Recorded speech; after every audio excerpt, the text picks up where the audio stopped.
Jeff Volcott and I are watching a 14-0 ball game, and we still have some spare change remaining in this first quarter. It's been Beeville all the way.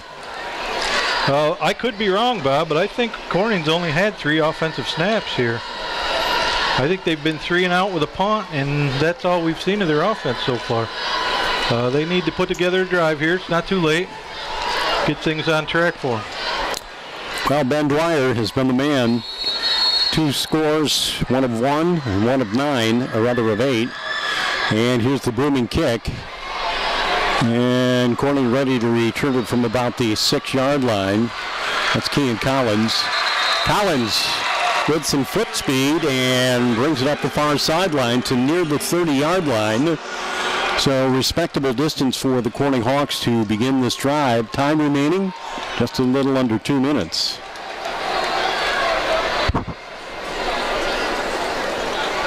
Collins takes it out to the 29-yard line, first and 10 Hawks. So the Baldwinsville Bees, who finished last year at 6-3, trying to get it off on a very positive note here in 2017. Looks fairly good right now.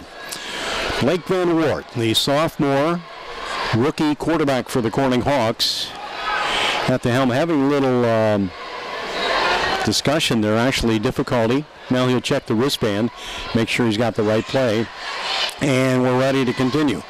Got a man in motion. In fact, we might have a motion penalty called against Corning. We had timeout, and that's probably a good thing. So I want to remind you, take a moment and tell you about programming here on RLM Sports. Giff and I will travel to Windsor tomorrow night as the Waverly Wolverines join us for a road game. We'll be at Windsor tomorrow evening. Also, Dave Cudges will be at home, so to speak, with the Maine Endwell Spartans. Dave in his 6th season calling play-by-play for the Spartans. And not an easy road. You've got 2 perennial contenders. It's like a heavyweight fight. Maybe it's Mayweather and McGregor going at it. Maine Endwell hosting Shenango Forks. That ought to be a good one. That's a battle of the last 2 state champions, right, if I'm not mistaken. You're absolutely right, sir.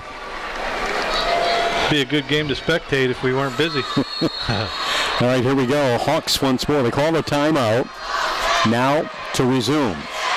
Got a man in motion, and Fisher gets a handoff from the fullback position, and he lazes through the front door. He'll pick up about 4 yards. I think he can get them settled down here. He gets them running north and south. They're going to be all right. They don't have to do anything fancy at this point.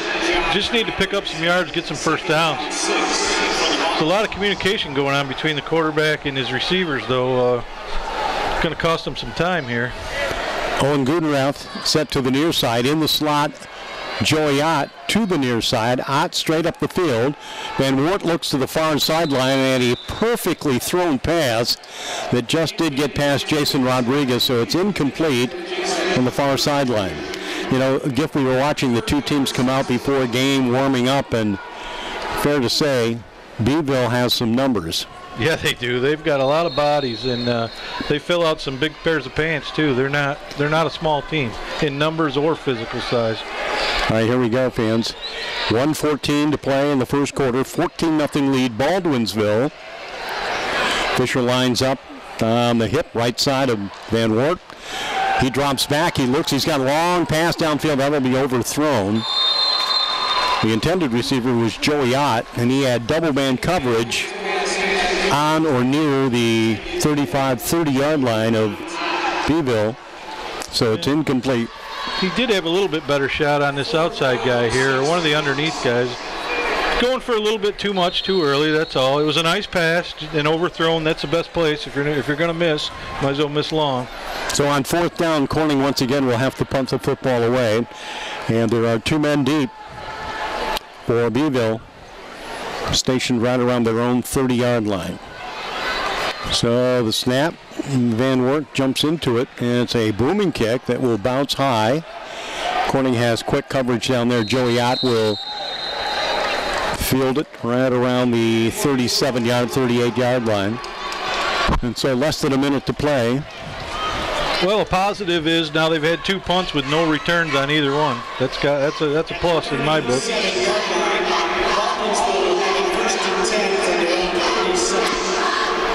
want to remind fans that video playback will come via Big Fox TV. We have Greg Speroni tonight. Kyle Nuss also helping him out from the statistics standpoint. We are live action on WELM Elmira and RLMsports.net. Simple play, a little pitch play to the near side. Corner with containment right around the 41-yard line. The ball carried by Elijah Edmonds-Reed.